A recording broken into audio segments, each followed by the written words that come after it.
Hey, what's up, everybody? True Boxing here. Thank you for coming back to get hit with the truth. So today we are continuing, almost done with the True Boxing annual top 10s, as we are going to look at my number one heavyweight in the world right now, the reigning, undefeated, should be undisputed, but unified heavyweight champion of the world, Oleksandr Usyk. Before we get into that, if you could smash the like button, leave a comment, or subscribe to the channel, I really do appreciate any and all support that I can get as I continue to build my channel here. So Usyk came into the year number one. He had knocked out Daniel Dubois. That was his only fight in 23. And was waiting around for the undisputed title clash with Tyson Fury that finally came. It was supposed to happen in February, but got postponed due to an injury to Fury. So the fight was rescheduled for May. The Ring of Fire is what it was called for the Riyadh season.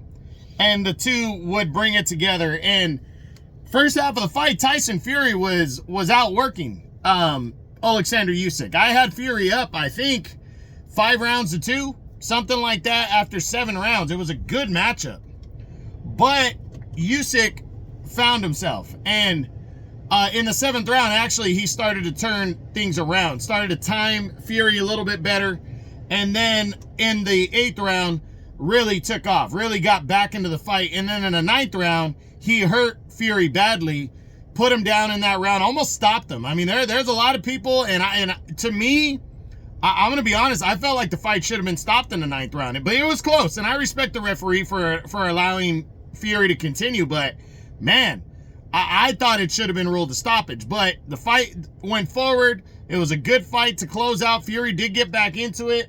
They went to the scorecards where Usyk took a very close 12-round split decision and became the first undisputed heavyweight champion of the world in 24 and a half years since Lennox Lewis did it, and he became the first undisputed heavyweight champion of the 4-belt era. Which was impressive. And then he becomes only the 3rd man to become undisputed world champion in the 4-belt era in 2 different weight classes, as he follows Terrence Bud Crawford and Naoya Inoue, who both accomplished that feat in 2023. So just so much history that Usyk made. And then an automatic rematch clause was there. But before that, Usyk had to deal with the IBF, who was ordering him to fight Filip Hrgović. They originally ordered Hrgović and Daniel Dubois to fight for the interim title of their governing body, and were going to allow Usyk to stay champion, but they were putting immense pressure on. So finally, Usyk said, "Hey, I already beat Fury for undisputed. What do I care?" So he gave up the IBF title, and in December, Usyk and Fury would go at it again. And, there was about a 50-50 fight still, because the first fight was close. This time there were no knockdowns. Fury tried harder, but Usyk was just better. And that's just what it comes down to. And at the end of 12, he took a hard-fought, close but deserving 12-round unanimous decision, as he would retain his unified heavyweight championship and leave no doubt that he is the best heavyweight in the world right now.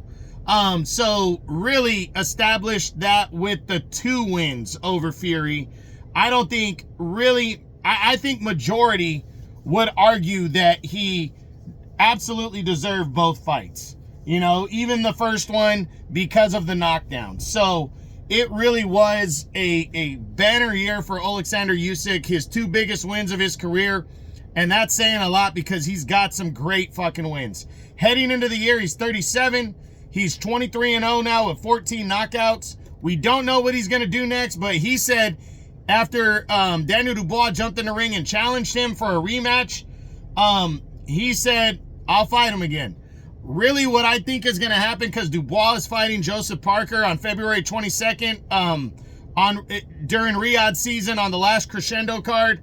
I really think Usyk is going to fight the winner of that fight, because you have to look at it.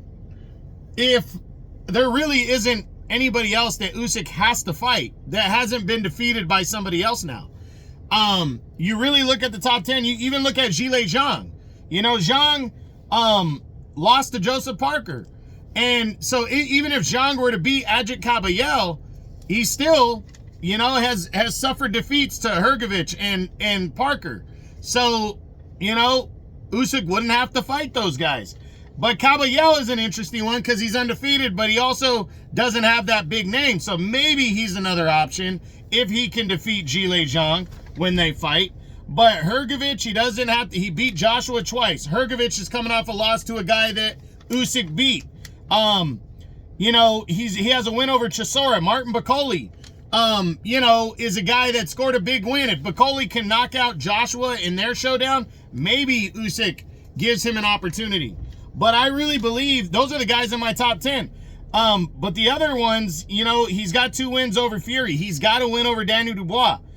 I really think because Dubois got significantly better and because he holds the IBF title, if he beats Parker, I think to seal it, all of it, he would fight. And because there's a little bit of controversy from that belt line shot, I think he fights Dubois again, gets crowned undisputed, and then he can call it a career, at least at heavyweight, because there have been talks about him moving back down to cruiserweight. Or, you know, he fights Joseph Parker if Parker beats Dubois, because Parker would be the only guy that would be deserving that he would have to fight, that has a win over Wilder, Zhang, and then he beats Dubois to become IBF champ. So I really believe Usyk's going to fight the winner of this fight, of Parker and Dubois. And that might be his only fight of the year.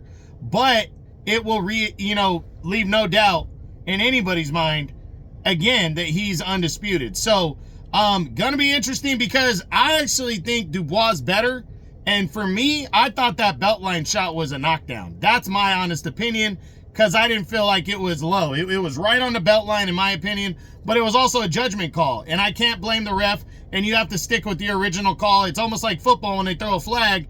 It wasn't conclusive, so you have to stick with the original call. I get that, but it does create a little controversy, and Dubois has been red hot since that win, scoring knockout wins over Jarrell Big Baby Miller, Philip Hrgovic in a big upset, Anthony Joshua in a big upset. He is deserving, if he beats Parker as well, of at least a rematch. And then Parker wins over Wilder, Zhang, and then becoming IBF champ by beating Dubois. Usyk's never fought him. And he has that kind of style that might be tricky for Usyk. So it'd be interesting. So I really think he's going to fight the winner of this fight. And then, you know, we'll go from there. But Oleksandr Usyk, absolutely, without question, the undefeated, unified champion and the #1 heavyweight in the world for sure. So 37 years old now. We'll see what happens in 2025. But he had a fucking fantastic year in 2024. And that's it. That's what I got. That is my #1 heavyweight in the world, the undefeated, unified, should be undisputed heavyweight champion of the world, Oleksandr Usyk. As the True Boxing Top 10s continue and are almost done, I hope you enjoyed the video. If you did, smash the like button, leave a comment, or subscribe to the channel. I appreciate any and all support. This is True Boxing, and you've been hit with the truth.